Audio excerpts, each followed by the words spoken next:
Gubernur Shirley dipuji habis oleh Pak Mentan. Ini putri terbaik Sulawesi Selatan dari Takalar. Dia menggoncang Indonesia. Aku pastikan banyak ingin jadi guru bahasa Bugis untuk ibu. CPO, kalau dia jadi margarin, kita tutup ekspor kita 32 juta ton. Kalau kita tutup, pertanyaanku, apa tidak kiamat dunia, kiamat kecil? Bapak Ibu, aku tunjukkan, kelapa kita kuasai dunia. Nomor 1 dunia. Masalahnya adalah kelapa dikirim bulat-bulat. Ini dulu 1.300 harganya. Kalau ini diolah menjadi visio, coconut milk, sekarang ada pergeseran China, India, Eropa, dia lebih senang meminum santan, susu kelapa. Ini kalau diolah 100 kali lipat, ekspor kita 24 triliun. Kalau kita olah dulu, ini 24 triliun, kalau kali 100 itu 2.400 triliun. Yang lebih menarik adalah air kelapa. Air kelapa Vietnam masuk ke Indonesia. Air kelapa Thailand masuk ke Indonesia. Hanya packagingnya ini coconut water. Harganya 40.000. Air kelapa kita kalau dijual itu 2.400 triliun. Baru air kelapa dengan isi kelapanya itu sudah 5.000 triliun. Sekarang ini, hari ini. Tapi yang dikirim gelondongan. Nah, sekarang ada ibu, nanti ibu gubernur sampaikan, ibu gubernur Maluku Utara, tabe Pak Doktor Pak Ustaz Dasalatif. Ini kami datang. Ini fakta.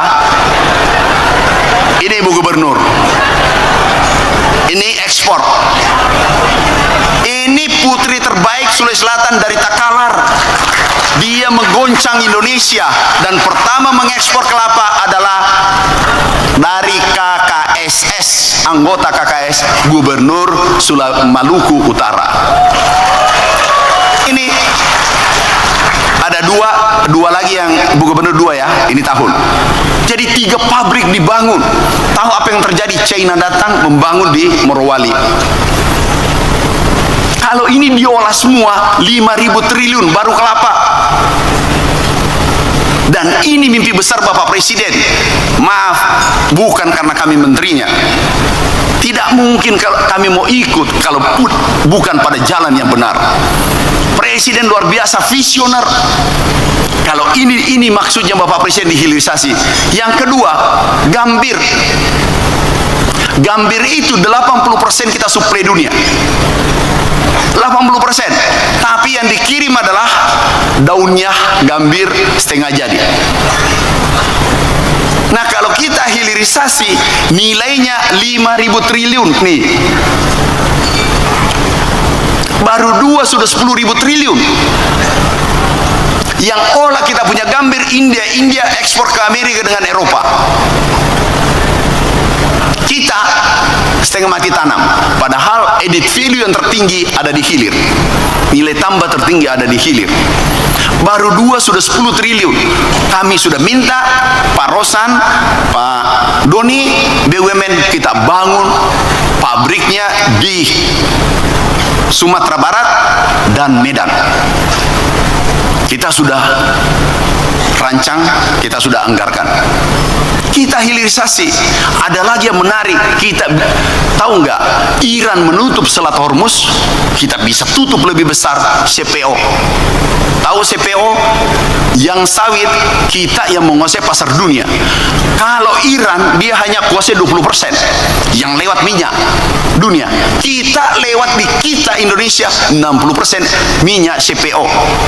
Kalau kita hilirisasi tutup, jadikan margarin, itu kiamat itu dunia. Benar Bapak Ibu? Ini kita kuasai dengan Malaysia 80%. Tapi kita 58%, sekarang 60% lebih. Nah, 60% ini kalau kita olah menjadi minyak kelapa, kalau kita olah menjadi margarin, kita olah menjadi skincare, nggak perlu ke Korea Selatan. Dan ada lagi yang maaf ibu-ibu ya, kalau saya agak kencang dikit. Ini untuk Gambir ada salah satu produknya, sampo, sabun, semua bisa keluar. Tinta pilkada, pilpres itu dari Medan, dari Sumatera Barat. Dan ada satu yang menarik, nih, coba buka, nih. Ini yang umur 50 ke atas boleh baca, yang di bawah jangan. Nah, ini yang saya percepat hilirisasinya, karena pasti yang umur 50 ke atas butuh.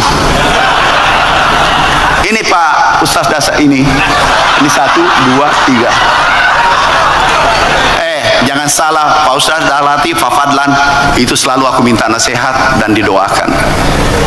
Jadi inilah gunanya saya kalau ini saya bisa buat percepat hilirisasi. Ini yang nomor 2. Apa? Ya, sudahlah, yang penting baik untuk kita semua. Ini produk turunannya semua. Baru 2 itu sudah 10.000 triliun. Itu maksudnya Bapak Presiden. Yang ketiga adalah CPO. Kalau kita olah, kami hitung kemarin, CPO kalau dia jadi margarin, kita tutup ekspor kita 32 juta ton. Kalau kita tutup, pertanyaanku, apa tidak kiamat dunia, kiamat kecil? Benar nggak Bapak Ibu? Industri di Jepang, di Amerika butuh 1,7 juta ton, Eropa butuh 2,3 juta ton. Kalau ini kita tutup, kemarin beras saja kita berhenti impor. Beberapa negara kami dampingi Bapak Presiden ke Jordan, ke Singapura, ke Malaysia, ke Rusia. Itu pemimpin negara datang meminta waktu Bapak Presiden, dan aku dibisiki, Pak Mentan, bisa nggak impor sedikit? Kasihan tuh Presiden ini minta beras 200.000 ton, 100.000 ton. Saya bilang, Pak, 1 liter kita impor dengan 1 juta, itu sama tekanan politiknya di Indonesia. Kalau begitu Pak Mentan, kamu ke ruangan, ke kamar aja tidur. Oh siap Bapak Presiden. Akhirnya ada bahasa beliau, nanti aku tanya Menteri Pertanian. Ini tingkat dunia. Beberapa pemimpin negara minta bahwa ini baru beras, kita tidak impor. Orang yang kesulitan, tahu harga beras di luar, Thailand hari ini 5.700 rupiah per kilo, yang dulunya itu 11.000. Hari ini 5.000. Bagaimana, bayangkan nasib petaninya. Indonesia baru ancang-ancang impor 1.000, itu pun tidak jelas, itu pun tidak pasti. Ributnya se-Indonesia, aku diam. Tiba-tiba minggu depannya, karena aku di daerah, langsung terbang ke Jakarta, siapkan beras, aku mau impor ke Arab 2.000 ton. Bukan ilusi, tapi fakta. Kami langsung impor, ekspor. Tidak ada beritanya. Makar ka totoaga, iya. Jadi baru Pak Ustaz, mungkin ada ayatnya, dicarikan nanti. Baru mau impor, ribut, impor lagi 1.000. Itu 1.000, tahu ke 1.000 ton 0,0003%. Itu pun baru rencana. Aku ekspor 2.000 ton, tidak ada beritanya. Iya, malah satu ya, malah saya mama bicara ke medsos. Ini ekspor, dan kita juga sudah ekspor ke negara saudara kita, Palestina. Aku diundang berdoa, Pak Mentan, ayo kita berdoa di Monas. Oh siap, apa? Kita doakan Palestina merdeka. Oke, aku doakan dari kantor, aku tambah sedikit, ekspor 10.000 ton ke Palestina, dan pertama dalam sejarah. Ini kita ekspor 10.000 ton, tapi baru rencana impor, belum tentu diimpor. Itu beras khusus. Maksudnya beras khusus, kalau ada orang Eropa datang, dia makan berasnya di Indonesia, masuk di hotel. Itu maksudnya. Tapi ya Allah, dia goreng ini, di mana Menteri Pertanian, di mana Menteri? Ada beras di gudang 4 juta ton, tidak dibahas. Akarkah iya agar salah atau iya, tapi enggak, kita masih ketemu nanti di akhirat kelak. Kita diskusi di sana. Mata kota, saya ekspor 12.000 ton, enggak dibahas.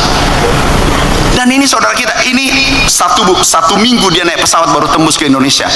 Kami ke Jordan, kemudian kami ketemu Raja Abdullah.